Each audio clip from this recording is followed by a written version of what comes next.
Assalamualaikum warahmatullahi wabarakatuh. Selamat siang anak-anakku semuanya kelas 10 bisnis daring pemasaran. Di kesempatan siang hari ini Ibu Arna akan menjelaskan materi terbaru, materi lanjutan di mata pelajaran perencanaan bisnis. Kita sudah memasuki bab 4 mengenai prosedur pengurusan surat izin usaha dan modal usaha. Sebelum Ibu Arna melanjutkan materi bab 4, tidak bosan-bosannya Ibu Arna mengingatkan bahwa setiap materi yang Bu Arna buat, kalian harus mendengarkannya melalui YouTube channel sekolah dan harus memberi tanda komentar di kolom komentar pada YouTube-nya. Ya, sebagai tanda kehadiran kalian di mapel perencanaan bisnis. Oke, kalian buka di bab 4 di buku kalian ya. Buka bab 4 mengenai prosedur pengurusan surat izin usaha dan modal usaha. Sebelumnya kita membaca basmalah, bismillahirrahmanirrahim, demi kelancaran materi kita pada siang hari ini. Bab 4, prosedur pengurusan surat izin usaha dan modal usaha. Kalian lihat penjelasannya. Yang poin A adalah pengurusan surat izin usaha. Arti dari perizinan atau arti dari surat izin adalah pemberian legalitas kepada seseorang atau pelaku usaha atau kegiatan tertentu, baik dalam bentuk izin maupun tanda daftar usaha. Itu namanya perizinan. Jadi pemberian legalitas. Jadi legalitas itu keabsahan. Jadi kalau kita punya usaha dan kita melakukan perizinan, berarti usaha itu legal atau mempunyai sifatnya legalitas. Jadi tidak ilegal tapi legal. Artinya punya keabsahan atau syah di mata hukum. Kalau izin adalah salah satu instrumen yang paling banyak digunakan dalam hukum administrasi untuk mengemudikan tingkah laku para warga. Maksudnya, jadi izin itu nanti kalau kita membuat usaha itu harus ada surat izinnya. Berbentuknya misalkan di sini ada administrasinya, misalkan nanti kalian bisa lihat di lembar berikutnya apa saja yang termasuk surat izin usaha, di situ ada macam-macamnya. Jadi setiap kita membuat usaha harus adanya perizinan untuk memudahkan di kemudian harinya, terutama di mata lembaga hukum. Yang poin pertama, motif dan tujuan perizinan. Apa sih motif dan tujuan perizinan? Yang A, mengarahkan aktivitas-aktivitas tertentu mengenai izin bangunan. Jadi setiap yang kita buat, usaha yang kita buat itu biasanya kita berdiri di atas ibarat tempat, itu harus ada izinnya. Lalu yang B, kegiatan yang berhubungan dengan pembuatan izin. Misalkan kita ambil contoh izinnya situ, surat izin tempat usaha. Seperti apa sih caranya atau pembuatannya seperti apa nanti kita bahas ya. Lalu yang C, sebagai upaya perencanaan atau perancangan yang dilakukan pemerintah sebelum membangun sistem dan sarana. Nah ini juga sama, jadi biasanya kalau kita ada surat izinnya itu melibatkan lembaga pemerintahan. Lalu yang di sini yang D, agar terciptanya tujuan yang sesuai dengan apa yang direncanakan. Yang E, agar masyarakat lebih tertib. Tertib dalam arti kalau kita tertib administrasinya ke depannya akan mudah gitu, tidak mudah untuk misalkan berhubungan dengan hukum.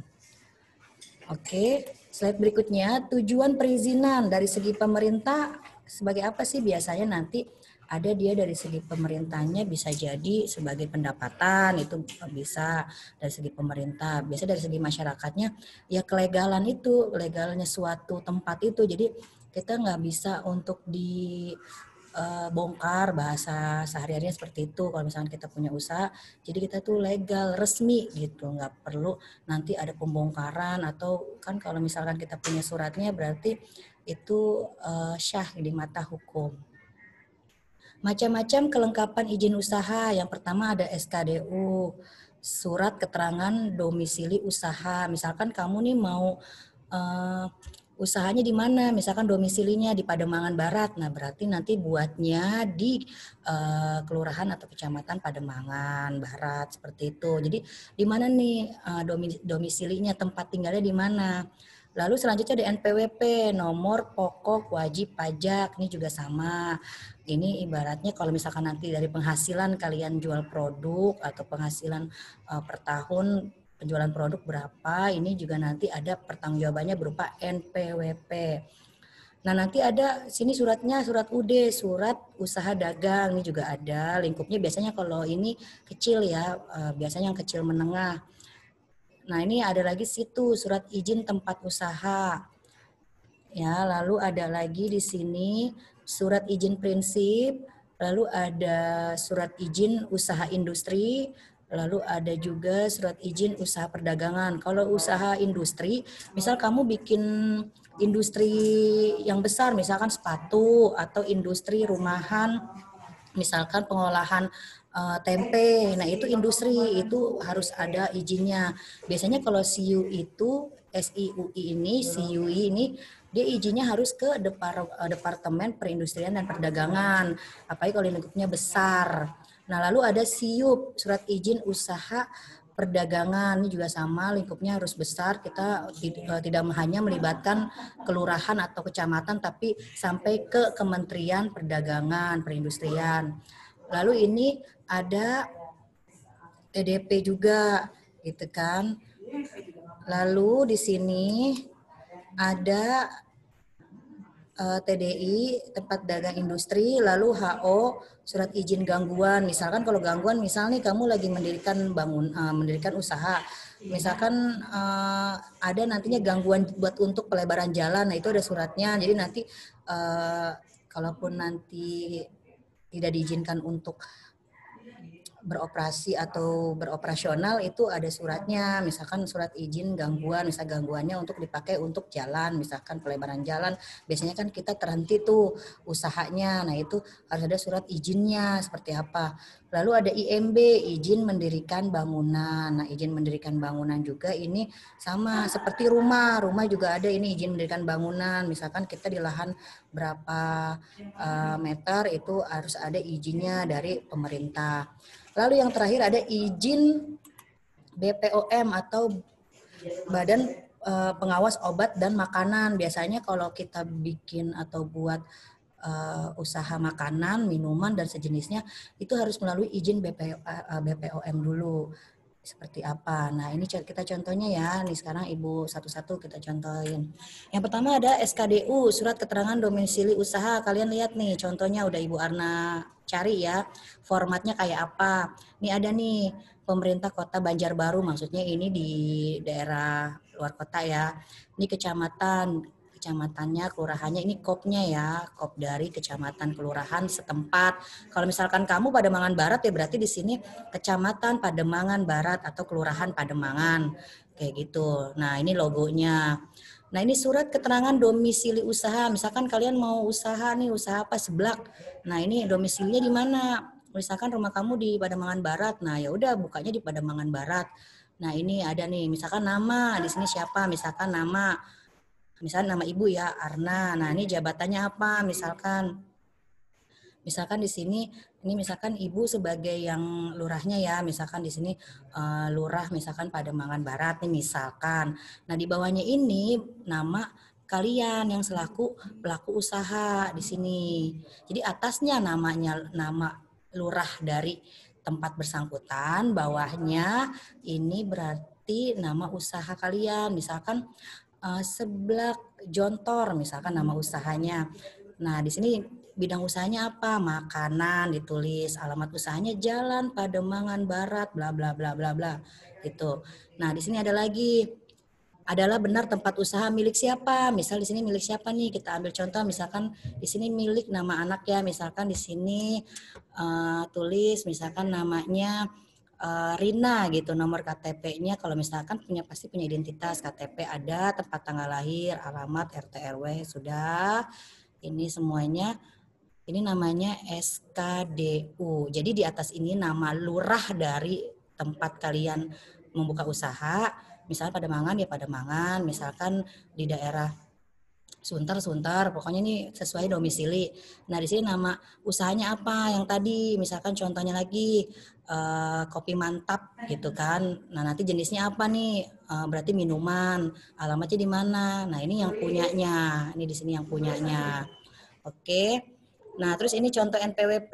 Nah, ini NPWP yang atas nama perusahaan nih, PT Radia, ini PT. Nah, kalau yang bawah ini Ibu Arna ambil contoh NPWP atas nama pribadi, namanya Kojib nih ini ya. Nah, ini NPWP. Oke. Ini langsung ke kita surat izin usaha perdagangan. Nah, ini juga udah ada ya. Mohon maaf ini agak ngeblur, jadi nanti Ibu Arna jelasin ini nama pemohon, maksudnya nama yang mau membuka usaha gitu kan, pemohonnya siapa. Nah, ini ada di sini. Terus nanti ada nama pemiliknya, terus ada lagi alamat pemohon, biasanya seperti itu. Nah, biasanya nanti ada nih di sini modalnya berapa biasanya yang diperlukan. Nah, lalu kita ke situ, surat izin tempat usaha. Nah, ini contohnya nih, nama perusahaannya apa? Misalkan kamu mau buka elektronik, misalkan Ceria Elektronik, misalkan alamatnya misalkan di mana gitu kan, bidang usahanya apa. Di sini ada penjualan online. Terus ada lagi luas ruang usaha, luasnya berapa? Luas maksudnya tempat kalian buka usaha berapa meter persegi. Nah, ini seperti ini ya. Nah, ini tanda tangan siapa, Bu? Nah, ini berarti kan pemerintah terkait gitu kan. Biasanya siapa nih? Kalau misalkan di kelurahan berarti di kelurahan. Seperti itu. Kalau misalnya di kecamatan, kecamatan. Atau kalau paling tinggi di Departemen Perindustrian berarti ini kementerian. Seperti itu. Lalu di sini ada lagi surat izin prinsip. Surat izin prinsip. Nah, ini contohnya ya. Contohnya seperti ini. Nah, nanti ini izin usaha industri nih. Ini yang surat izin usaha industri contohnya nih. Ya. Pokoknya nih Ibu Ana kasih contoh-contohnya. Jadi kalian sudah tinggal lihat-lihat saja. Nah, terus ada lagi surat izin usaha perdagangan nih. Ini yang lingkupnya kecil. Nih ada nama perusahaannya apa. Kenapa kecil? Makanya namanya CV atau CV. Kalau besar kan biasanya PT, perseroan terbatas. Nah, ini. Ya, jadi ini contohnya. Gitu. Nah, terus yang ini ada lagi tanda daftar perusahaan TDP ya kan. Ini contohnya. Jadi yang tadi di buku kalian 1 sampai beberapa itu ya sampai 12 kurang lebih. Ini contoh-contohnya. Ada tanda daftar industri juga nih ada contohnya. Ada ini izin gangguan atau HO ada nih. Gitu ya. Jadi kalian tinggal lihat aja, oh ini formatnya seperti ini. Kalian tidak perlu ini lagi kan, cari-cari lagi. Nah, ini contohnya. Nah, ini lagi ada izin mendirikan bangunan IMB. Nah, IMB nih, biasanya nih IMB itu di rumah juga ada. Misal kamu tanya sama orang tua kamu, biasanya di rumah ada tuh ininya kan, apa namanya, formatnya biasanya punya di rumah itu IMB. Tanya orang tuamu biasanya punya itu. Misalkan bangunan kan tempat tinggal tuh biasanya ada IMB-nya. Nah, lihat.